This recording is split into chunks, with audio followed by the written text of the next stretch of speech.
Ustedes se preguntan cómo un candidato con tan pocas cualidades y tantos defectos pudo conseguir el apoyo casi incondicional de una parte tan grande de la población brasilera. Ustedes ya intentaron argumentar racionalmente con esas personas, pero parece que ellas están absolutamente decididas y te tratan inmediatamente como un enemigo ante una postura mínimamente contraria. Hasta tu tía, que siempre fue simpática contigo, ahora ataca tus publicaciones políticas en Facebook. Pues bien, les contaré una historia. El principal nombre de esta historia es un hombre llamado Steve Bannon. Él tiene una visión de extrema derecha nacionalista. Tenía un sitio web en donde expresaba sus puntos de vista que coqueteaban con el machismo, la homofobia y la xenofobia, entre otros. Su sitio, al comienzo, tenía poca visibilidad y su sueño era que sus ideas se propagaran con más fuerza en todo el mundo. Para eso, Bannon contrató una empresa llamada Cambridge Analytica. Esa empresa consiguió datos de Facebook de millones de cuentas de perfiles de todo el mundo, de todos los tipos de datos acumulados por Facebook, posteos, comentarios, mensajes privados, entre otros. Con la tenencia de estos datos y utilizando algoritmos, esta empresa podría trazar perfiles psicológicos detallados de los individuos. Tales perfiles serían utilizados para saber cuáles personas estarían más predispuestas a recibir determinados mensajes. Aquellos dispuestos a creer en teorías conspiratorias sobre el gobierno, por ejemplo, o que presentaban alguna contrariedad con el escenario político actual. La estrategia consistiría en hacer que aquel individuo susceptible a esos mensajes cambiase su comportamiento, se radicalizase en sus posturas. Como las personas comenzaron a recibir las noticias y a percibir el mundo principalmente a través de las redes sociales, no es difícil manipular las informaciones, y si se puede manipular las informaciones a las que una persona tiene acceso, puedes controlar la manera en que ella percibe el mundo, y con eso influenciar la manera en cómo se comporta y lo que hace. Los posteos en Facebook te pueden hacer más feliz o más triste, te dejan con rabia o con miedo. Y los algoritmos saben identificar los cambios de comportamiento por el análisis de los patrones de tus posteos y comentarios. Así, individuos con perfiles de derechas con un tradicional discurso de no me gustan los impuestos, fueron radicalizados tornándose en perfiles paranoicos en relación al gobierno y determinados grupos sociales. La manipulación es realizada a través del miedo, con mensajes que estimulan un sentimiento de impotencia y de incapacidad de defenderse. Estimulan un sentimiento de somos nosotros contra ellos, lo que cierra a la persona a argumentos racionales. Sitios y blogs fueron fabricados con noticias falsas para bombardear directamente a las personas influenciables por este tipo de mensajes. Además de esto, fue explorado también un sentimiento de anti lo establecido, anti medios tradicionales y anti todo lo que hasta ahora estaba. Cuando las personas reciben varias noticias de forma directa sin verlas y esas noticias no repercuten en los informativos, llegan a la conclusión que los grandes medios mienten, que esconden la verdad que ahora ellos saben. Si antes los medios tradicionales de comunicación podían manipular a la población, esta manipulación debía ser hecha abiertamente, ante los ojos de todos. Ahora, todos tenemos páginas que nos mandan mensajes de forma directa. Nadie sabe qué tipo de información está recibiendo la persona que tenemos al lado o cuáles son los mensajes que están construyendo su percepción de realidad. Con ese poder en las manos, Bannon consiguió popularizar entre los jóvenes a All Right, un movimiento de extrema derecha norteamericano que resultó de las protestas Unamos a la Derecha el año pasado en Charlottesville, Virginia. Bannon trabajó en la campaña presidencial de Donald Trump, siendo un estratega de su gobierno. La empresa Cambridge Analytica trabajó también en el referéndum del Brexit, que fue ganado principalmente por argumentos originados de noticias falsas. Cuando la manipulación se comenzó a distinguir, Mark Zuckerberg fue llamado al Senado norteamericano para testificar. Para quien entendía lo que pasaba, quedó claro que la democracia de la nación más importante del mundo había sido hackeada.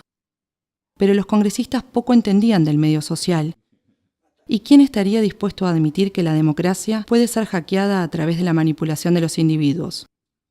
Zuckerberg solo estaba pensando en establecer un modelo de negocios lucrativo, con la venta de anuncios direccionados, decían. La recolección de datos y creación de perfiles psicológicos de las personas en las redes tenían una intención aparentemente inocente de hacer que las personas dieran clic en anuncios pagos. Era solamente un modelo de negocios. Pero ese mismo instrumento puede ser usado con finalidad política.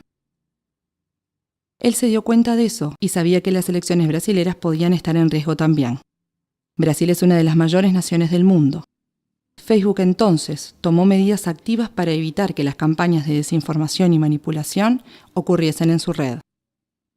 Muchas cuentas falsas fueron retiradas de Facebook en el periodo anterior de las elecciones. Pero no contaban con la popularidad y capitalización de los grupos de WhatsApp. Este es un aplicativo de mensajes directos entre individuos. Por eso no puede ser monitoreado externamente. No hay cómo regular las fake news o noticias falsas. Hacer un perfil falso en WhatsApp también es muy fácil como en otras redes sociales, pero más difícil de ser detectado. Bannon, que soñó con un retorno de la extrema derecha nacionalista fuerte mundialmente, con ideas clasificadas como antiminoritarias, racistas y homofóbicas, y que usó el miedo de los hombres de sentirse indefensos para conquistar adeptos, se encontró muy a gusto con Eduardo Bolsonaro. Bolsonaro dijo que Bannon apoyaría la campaña de su padre con soporte y consejos de Internet. Bannon es un consultor eventual de la campaña.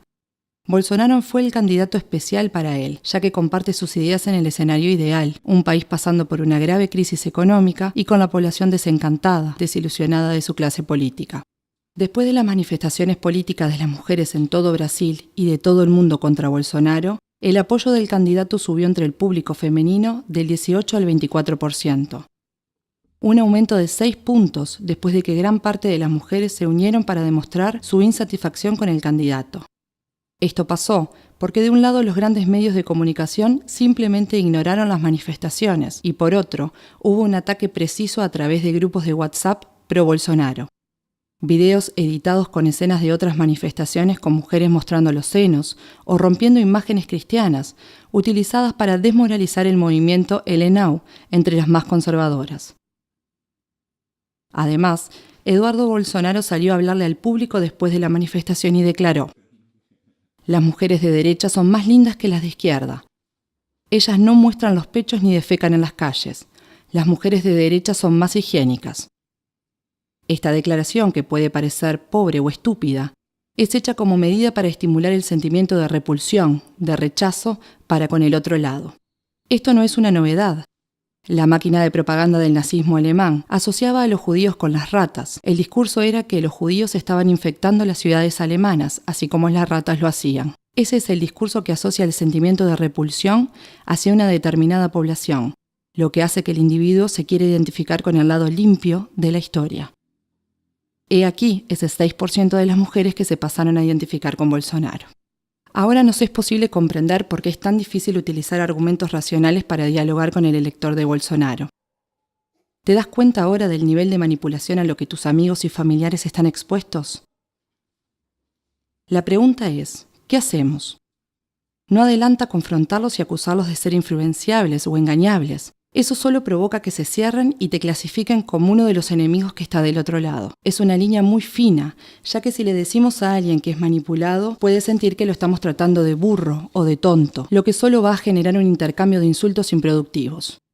Tengamos empatía. Esas personas no son todas malas.